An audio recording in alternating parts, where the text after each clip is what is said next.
Good afternoon, ladies and gentlemen. I welcome you to this press briefing. Sir, Bharat और America के रिश्ते जहां पर खड़े हैं और जिस तरह से ट्रंप ने 50% टैरिफ इंडिया पर इम्पोज किया है, उसके बाद क्या कुछ बातचीत भारत और अमेरिका के बीच चल रही है? कई ऐसे डिफेंस डील हैं जिनके डिरेल होने की भी खबरें सामने आ रही हैं। तो क्या माना जाए कि भारत और अमेरिका के संबंध जो हैं अब एक तरह से बेपटरी हो चुके हैं? इस पर मौजूदा जो स्थिति है उस पर आपका क्या comment? For yes, the India-US defense partnership, underpinned by foundational defense agreements, is an important pillar of the bilateral partnership. This robust cooperation has strengthened across several domains. We are expecting a US defense policy team to be in Delhi in mid-August.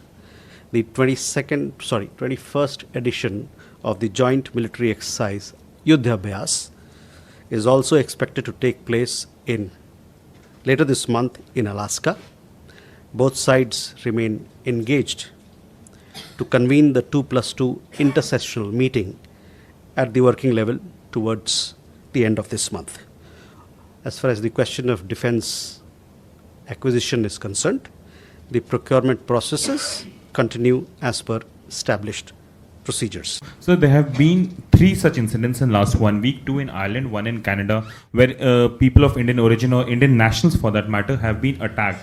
And these have been racial attacks. To say, one Indian gentleman who was in Dublin was attacked to an extent that he was taken to hospital by a local. A 6-year-old was actually asked to go back to India. And in Canada, we saw a video coming out where an Indian couple was harassed by some young Canadians. If there's a stand that India has taken and a statement that I can expect. Rishabh, on your question, yes, there have been several cases of violence against Indian nationals in Ireland. You would have seen several of these reports. We have strongly taken up this matter with the Irish authorities in Dublin as well as with the embassy here. We note that both the President of Ireland as also the Deputy Prime Minister and Foreign Minister, they have publicly condemned these deplorable acts of violence. Our embassy in Dublin is in touch with the victims. They are also in touch with our community members and is extending all possible support. We've also recently, you would have seen, we have issued an advisory for Indian nationals resident in Ireland. We hope that the issues will settle. On Canada, again, as far as safety and security of our nationals are concerned, we take them very seriously.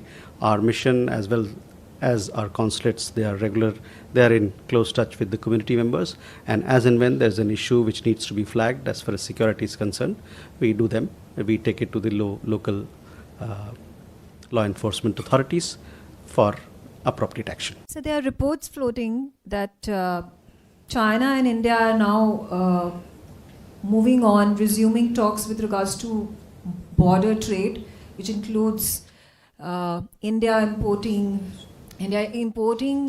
critical minerals and also exporting pharmaceuticals and fertilizers. Could you shed more light into this? Ishi? Mega, on the border trade, see, this has been part of India-China conversation in several of our meetings. We have remained engaged with the Chinese side to facilitate the resumption of border trade through all the designated trade points, namely Lipulekh Pass in Uttarakhand, Shipkila Pass in Himachal Pradesh, and Nathula Pass in Sikkim. If there are further updates or any updates, we'll keep you informed. I just wanted to ask, the UK has added India to the fast track deportation list.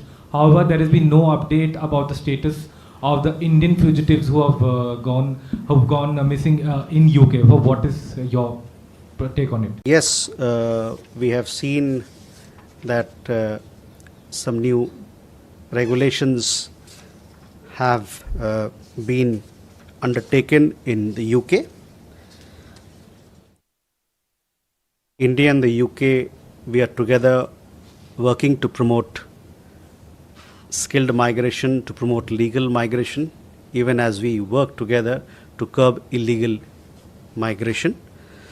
We have, towards this end and objective, we have signed India-UK Mobility Partnership Agreement, and this particular agreement, as per this agreement, both countries have agreed that foreign nationals who lose the right to reside in the other country may be deported to the country of origin. This, of course, will happen only after nationality verification of the concerned person takes place.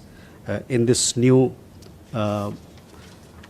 deport now, appeal later announcement, it provides the person who has been deported with the right to appeal against the removal even after deportation. So that is something that is new.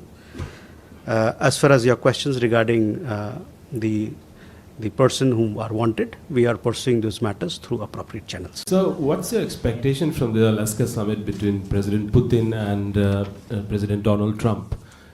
India has been, working the telephone for the last few days. Has India played any role in facilitating this summit? Is there some Indian contribution to it that you may like to share with us?